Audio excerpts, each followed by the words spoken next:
people would be all the way around watching like they do at a theatre. That's why it's called an operating theatre. And you then get something like this. Now this is madness. Clearly we don't do this anymore, and if anything, even for infection control purposes, but this guy, these people can't see what's going on here. But when we use technology, we can perhaps allow that to be more useful. So what are the modern day challenges of education? Trainees have this lack of time, lack of opportunity. And I've put EWTD, that's the European Working Time Directive, so it means that if you are having a job in the hospital, you can only be in the hospital for 40 hours a week. After 40 hours, you can't be seen there because it's against the law. In terms of what are the institutional issues, well, the institution wants to get through its cases, it wants to earn money, it has patient demands. And surgery itself, we have new techniques and learning curves, so even your trainers in the past that may have been able to train you on open surgery, they themselves are learning robotics or laparoscopic surgery. So you need to have this type of system where you have motivation, dedication and mentoring as the central pillars. And the trainees' motivation may well be different from the trainers, but actually there are also some common themes that we can see as well. Both need to be self-motivated, both need to be initiative, one needs to have a passion for learning, but so does the other. They need to have a passion for teaching. So in modern surgical education, what can we show and what can we use? What are these technologies? Social media. So we all know Professor Wexner and Professor Mayo, pioneers of using social media to disseminate education. We can use apps on our phone, and we now see yesterday's wonderful touch surgery app that's been put onto the Hugo robot. Those apps have been hugely beneficial for trainees to try and understand surgery before they enter the OR. Online resources such as the AIS channel, for example, you can watch a repository of videos. If you're not sure about a technique, you can go on and you can see how Professor Wexner or Professor Lacey may do that. And then this, VR, where we can put it all in this immersive world. These are the components. We don't want to substitute, we want them to complement. We want to complement the classroom with simulation, with video-based education, and with virtual reality. We don't want to necessarily say that we don't need textbooks anymore, but we want to be able to change how we use textbooks so they are now online resources. We don't need to see things in 2D anymore, we can start to see anatomy in 3D.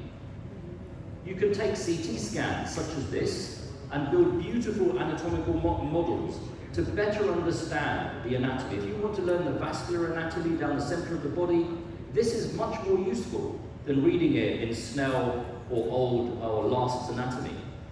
Because you can see these, our brains work in a way that we understand. This type of 3D image, a lot better than if we understand, than the way we understand through textbooks. So let's go across to the movie theatre. And you can build models like this. This is a model of the pelvis with the rectum, the prostate, urethra, bladder on top, and the bony pelvis. Understanding this anatomy is a lot easier than understanding it written in paragraphs. Let's go back again. Simulation. So the touch surgery app that we mentioned, this is how it started.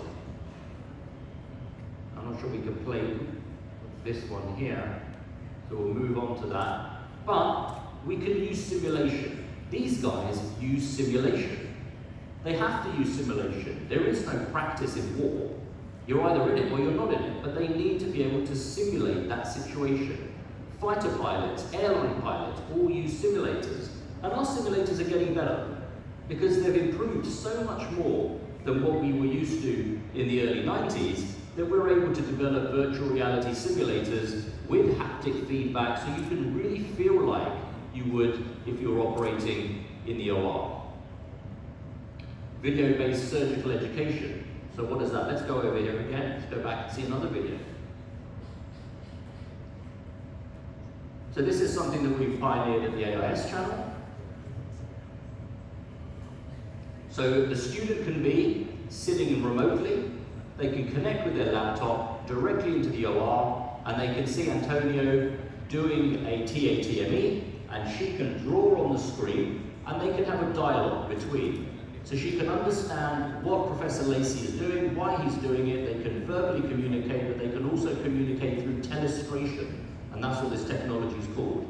This technology is also available on your mobile phone, so she doesn't need a laptop. She could use her mobile phone for it. Head back. We know video-based education is effective. Watching videos allows us to train better in laparoscopy and in robotics. Because we can take that video and we can watch it and preoperatively prepare. And that is what I would say to all surgeons, that if you've got a procedure coming up, you're not sure, watch videos of it. Watch your own videos, watch other people's videos. We don't want to substitute the OR experience. We want to be able to allow people to use what we're doing. Oh, sorry.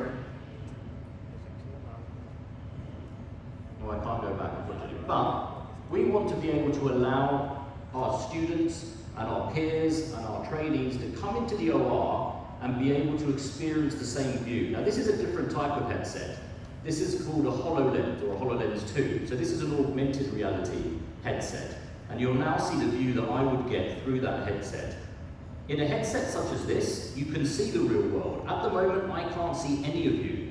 But if I was wearing a headset like that, I can see the real world, and I can bring these computer-generated graphics of the model that we saw before, and I can overlay it on the patient. So I can explain to the students and explain to the peers, what are we going to do with this operation? We're going to try and take this rectum out in the middle with the mesorectum around it, and we're going to try and avoid hitting that prostate and hitting that urethra.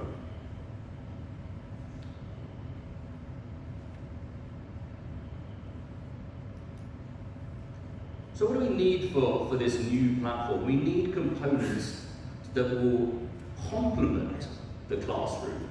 We need simulation to complement the OR. We need video-based education so that we can prepare, but we still need the intraoperative experience. And these are the components of modern-day surgical education. This is our degree at UCL. Considered one of the most advanced degrees in the world now. It's the only VR-based full surgical degree, so you don't have to go to London and you don't have to leave your bedroom if you didn't want to. You just need to put the headset on and you have access to all the lectures. You have live lectures, live tutorials performed by the avatars. Let's go across and just show a couple more videos and then we're done. I hope some of you had the opportunity to have a look at the kind of work that we're doing, and also the kind of view that I'm getting through this headset. Because we want to be able to take this experience of me operating in the OR, and we want that experience to be given to all those students and peers around the world that are able to then dial in online and be able to experience the surgery in an immersive fashion.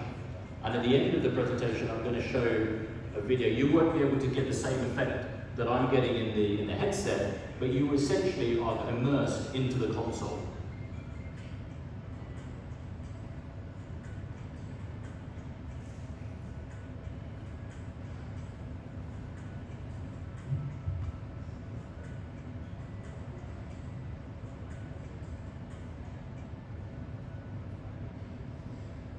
More of the telestration that we use. So again, you've got the two avatars, that would be the two students that can enter this virtual world, and then they can interact with me as the surgeon using the telestration equipment that we have.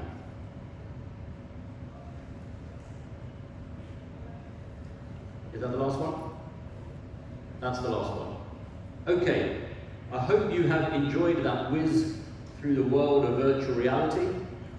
Oh, we've got this one. Can we play this one? No. This was demonstrating what the 360-degree camera is. But thank you very much. I hope you enjoyed that, and I hope that that's given you a glimpse of what the future looks like.